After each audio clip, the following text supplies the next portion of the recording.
Hi everyone and welcome to my channel Speak English Like a Native, and today we're going to talk about one of the most important parts of English, that's intonation. And this we're going to take help from a video from my channel ETJ. So that's about intonation. We'll be discussing with that. Your intonation is just as important as the words you choose. This is something I have read in many books about phonetics, linguistics. Yes, vocabulary is important. Yes, grammar is important. Yes, vowel sounds and consonant sounds are important. But intonation is the heart and soul of all of this. And we all want this. All of my students, one of the first things they want is a better intonation. And yes, there are rules, there are things you can learn about intonation. You can definitely learn the techniques and tips what natives do, but it's very particular, and things can change and things can be very specific but also very non-specific at the same time. It's such a complex topic and we all want this. Why? Because we are human, and you, my students, are human, and humans always want the things which are the most difficult to get. And that's the truth. There are lots of things in life which I want in life which are very difficult. I could easily have something else, but I want thing which is the most difficult to get, and I'm sure you are the same. And so anyway, I'm going to just give you some useful tips which will help you to improve your intonation. Now, of course, the first thing I need to mention is you need to learn the rules. You do need to know the reasons why we use particular tones and understand the names of different tones, just so you know how it works. And of course, you need some stress and rhythm. These are all things you can learn in my pronunciation course or from an English teacher. The links in my pronunciation course is in the description box below. But it's not just that. You can learn rules, but there is only a certain distance that the rule can go. Which leads me on point number one. I want you to imagine intonation is a bit like a song. Right. Imagine you driving in your car and you do this every morning on the way to work, and every time you're going to work, the same song seems to come on the radio. It's a very popular song at the moment. Everybody loves it. It's very popular. Maybe you like the song, maybe you don't like the song.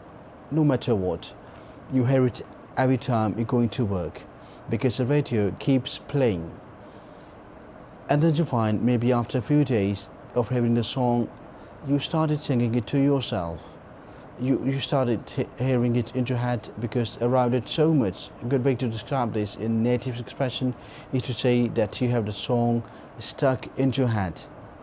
Okay, a great expression. And this can happen with intonation if you do the right things.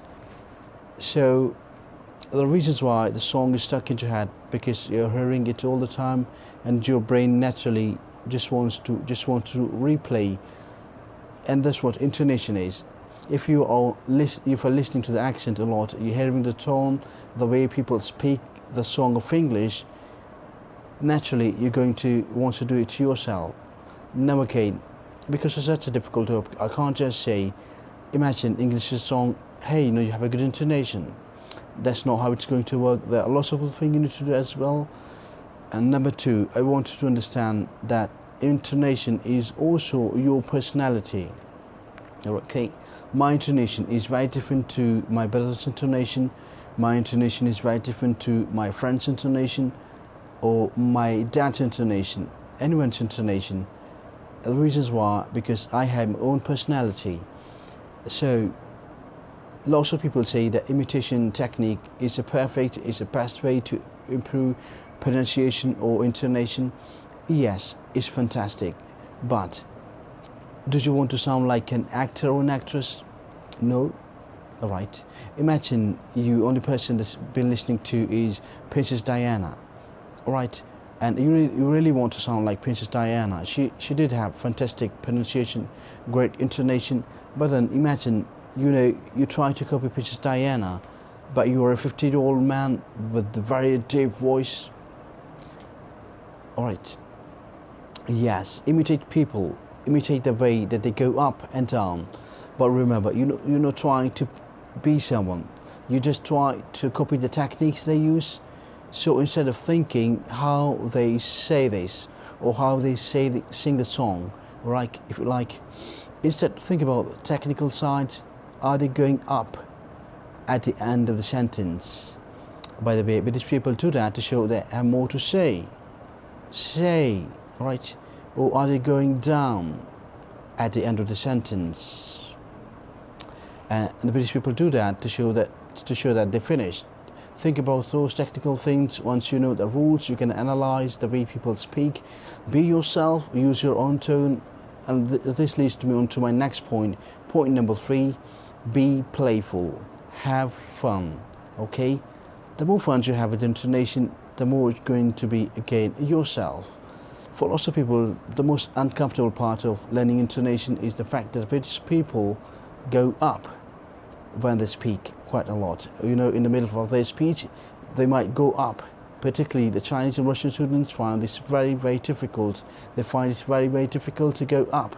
The reasons why, because they are always used to going to falling tone. Every time they speak, they have no tone in their voice.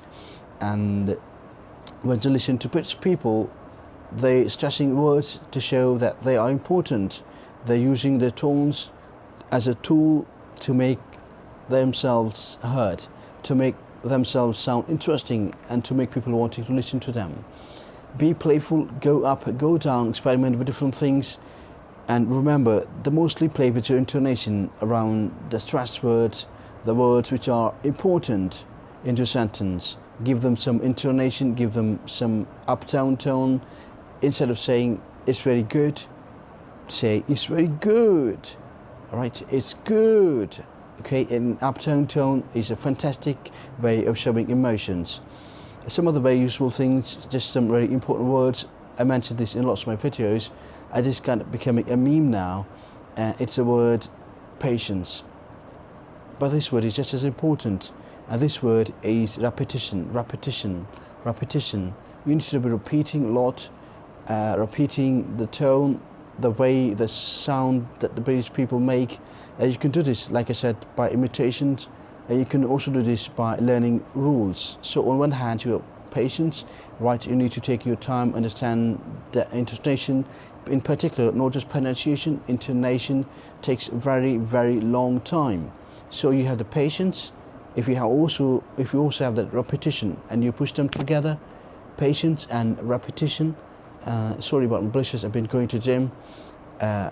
If you have that patience and the repetition, using them together, you are on to a winner. Repeat, repeat, repeat every day. Do some training. Imagine it's a singing practice, okay? And finally, step out of your comfort zone. If you go to a native and you start using some different tones which you are not familiar with, it might feel uncomfortable because you're always using the falling tone. But remember, that's normal to the British people. So you're learning something new which is not normal to British people. So using the thing which is normal for the British people is not going to sound bad.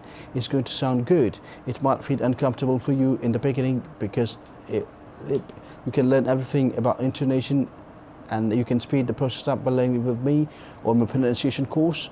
I also give feedbacks on WhatsApps and voice messages and WeChat for only members who join my course. Okay, it's only available for people who join the course. But you can go to join the course by clicking the links in the description below. That was an imitation technique which was done with a video from ETJ channel. Right, that was nice. If you liked the video of mine, thank you so much for watching this. Have a wonderful day.